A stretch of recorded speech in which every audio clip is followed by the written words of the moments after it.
Now the derivative of natural log of x is equal to 1 over x. But a more interesting function is natural log of the absolute value of x, because remember, natural log of x, the domain is only the positive numbers. If you do the absolute value, then that gives you a domain of all numbers except for 0. So it's a slightly more interesting function. And to find that derivative, we have to do the following. So first, natural log of the absolute value of x, the way that function is defined is that if x is positive, you just do the natural log of x, just like normal, because it's a positive number, and a positive number inside absolute values doesn't change it. If x is negative, though, if x is less than 0, then your absolute value turns it positive, which means you put a negative in front of the x, because if x is negative, you put a negative in front of it, the negatives will cancel, and you'll have natural log of a positive number. So, then what would the derivative of natural log of the absolute value of x be? Well, it's just the derivative of each of these parts. So that's derivative of natural log of x if x is greater than 0, and it's the derivative of natural log of negative x if x is less than 0. And the derivative of natural log of x, we just got that one. That's 1 over x if x is greater than 0. Now this derivative, it'll start like that, but you have to do a chain rule on it. So this will end up giving you 1 over negative x, following this rule right here. And then we chain rule and we take the derivative of negative x, and that gives us a negative 1. So that also turns out to be 1 over x. So even though we split it into these two different parts here, when we take the derivative, we end up getting the same function. So theorem 2.2 says the derivative of natural log of absolute value of x is also 1 over x. And this is, of course, assuming that x is not equal to 0, because that's where the function would be undefined. All right, go ahead and pause the video now and try exercise 1 on your own. This is just a chain rule involving the derivative of cosine and natural log. See if you can figure it out.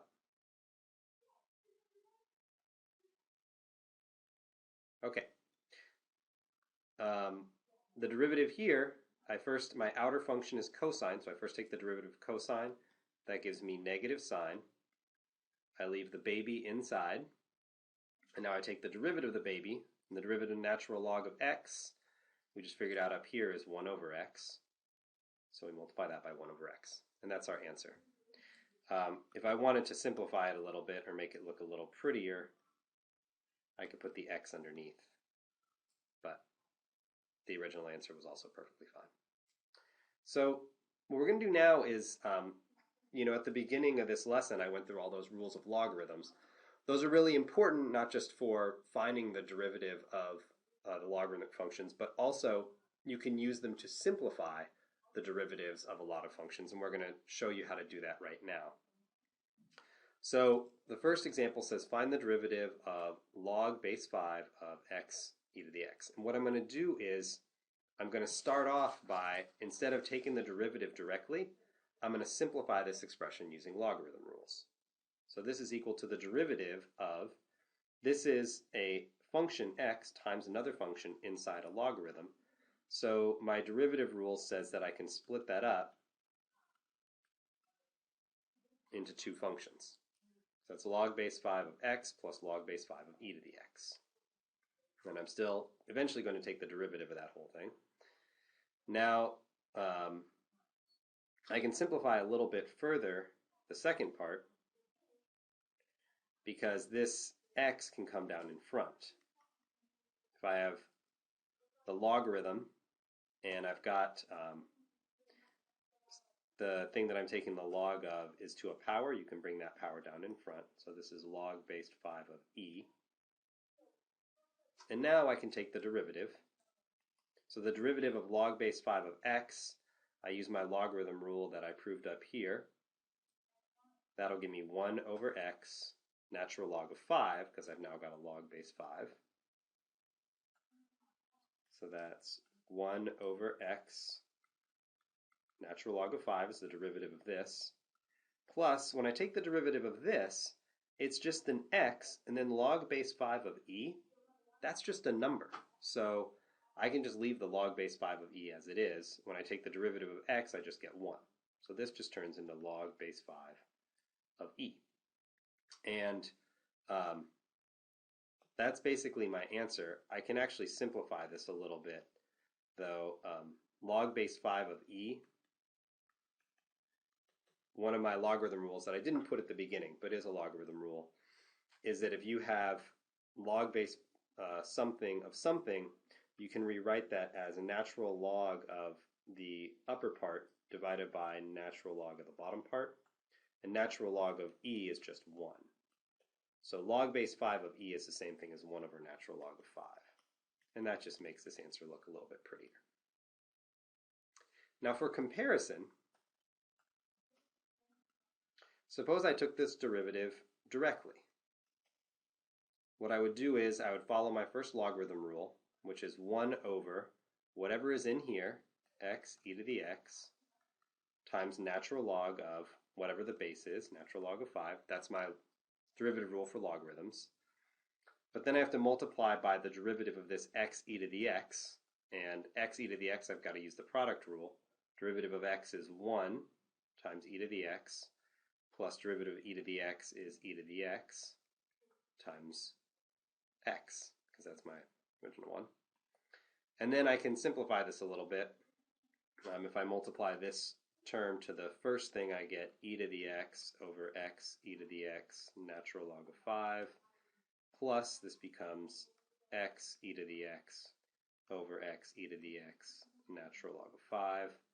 Here my e to the x's cancel, here my x e to the x cancels, and I'm left with 1 over x natural log of 5, which is that, and 1 over natural log of 5, which is that. So it is in fact giving me the same thing. And again, this is doesn't take too long, but it is much more complicated, especially this first derivative and then using the product rule. Here, I didn't have to do any product rule at all. It was a much easier derivative. All right, go ahead and work out exercise 3 now. What you're going to want to do is start by simplifying this expression right in here using your logarithm rules. Once you've simplified it as much as possible, then take the derivative. And we'll see if you get the same answer that I do. So go ahead and pause the video now and try exercise 3.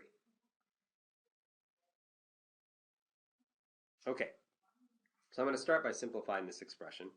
So the square root of all that stuff is the same thing as doing the derivative of natural log of absolute value of 3u plus 2 divided by absolute value of 3u minus 2.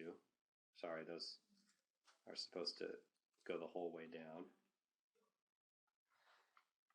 And that's all to the 1/2 power, because that's what the square root is. And so what I'm first going to do is bring the 1/2 down, because I've got natural log of something to a power. So this becomes d du 1/2 natural log of absolute value of 3u plus 2. And I'm going to rewrite this. The absolute value of two things divided by each other is the same thing as the absolute value of the top divided by the absolute value of the bottom. And this 1/2 is a constant, so it can actually come out in front of the derivative. And natural log of something divided by something else is the same thing as doing the natural log of the first thing, 3u plus 2, minus natural log of the second thing. Oops, and I'm still taking the derivative of that. And it should be a d du. The 1/2 is out in front. And now I can actually take the derivative of each of these. When I take the derivative of natural log of 3u plus 2, my derivative rule for the absolute value, derivative absolute value of x is I just get 1 over x. But here I don't have just an x, or just a u I should say. I've got a whole 3u plus 2. So the whole 3u plus 2 goes down there. And then I chain rule by taking the derivative of 3u plus 2. The 2 of course goes away. Derivative of 3u is just 3. Minus, when I take this derivative, I once again get 1 over 3u minus 2. And then I chain rule and take the derivative of the 3u minus 2 to just give me another 3. And that's my answer. And I could make it look a little bit prettier by doing 1/2 3 over 3u plus 2 minus 3 over 3u minus 2. And once again, I'm going to compare this to just taking the derivative directly. If I take the derivative directly, I get the derivative of natural log of something is 1 divided by the square root of 3u plus 2 divided by 3u minus 2. So it's first 1 over everything in there, but then I have to take the derivative of what's in here by the chain rule, and that would give me a 1/2 coming out in front of 3u plus 2 divided by 3u minus 2. And that's now to the negative 1/2 power. And then I would have to take the derivative of this stuff on the inside and use the quotient rule. So that's low d high, derivative of 3u plus 2 is 3, minus high, 3u plus 2 times the derivative of the low, that's 3, all divided by 3u minus 2 squared. So this is actually the derivative all in sort of one step. It was a little bit complicated to figure out, but it is less writing. The issue is, though, it says simplify your answer. And this becomes much more complicated to simplify. So let's do this. I'm going to flip these. Well, no, let's do this. I'm going to leave that square root on the bottom. Square root of 3u plus 2 over absolute value of 3u minus 2. And then this 1/2 here I'm going to put on the other side. This I'm going to rewrite as a 1 over square root of 3u plus 2, 3u minus 2 times 1/2. And actually, when I took the square root here, I should have taken the absolute values off, because that's what happens in the normal natural log, is the absolute values go away. And then this simplifies down to, if I distribute the 3, a 9u minus 6 minus a 9u plus 6 over 3u minus 2 squared. These square roots cancel each other out, and I end up with just 1 over 3u plus 2 divided by 3u minus 2. And then I multiply by the reciprocal to get 3u minus 2 over 3u plus 2 times 1/2. This simplifies here to a, see, the 9u's cancel, negative 6 minus 6, a negative 12 over 3u minus 2 squared. That 2 cancels with that to give me a 6. This will cancel with that, and I end up with negative 6 divided by 3u plus 2 times 3u minus 2. And this looks a little bit different. Hey, don't do that. This looks a little bit different. This answer here looks different from this one. But if you combine these fractions right here to get a common denominator, and then you simplify it, you'll end up with this exact same answer. So they are, in fact, equivalent.